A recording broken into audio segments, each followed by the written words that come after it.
రెండు తెలుగు రాష్ట్రాలైన ఆంధ్రప్రదేశ్, తెలంగాణలో మొంతా తుఫాను ప్రభావం వల్ల రెండు రాష్ట్రాలలో భారీ వర్షం కురవడంతో చెరువులన్నీ నిండుకుండలా మారిపోయాయి.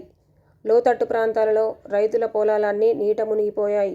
మరికొద్ది రోజుల్లో వరిధాన్యం చేతికి వచ్చే సమయంలో వర్ష ప్రభావం వల్ల రైతులు తీవ్రంగా నష్టపోయారు. తాజాగా గ్రేటర్ వరంగల్ నగరంలోని కరీమాబాద్ సమీపంలోని రైతుల పొలాల వరి పంట నీటిలో కొట్టుకుపోవడం ఇప్పుడు మనం చూస్తున్నాం.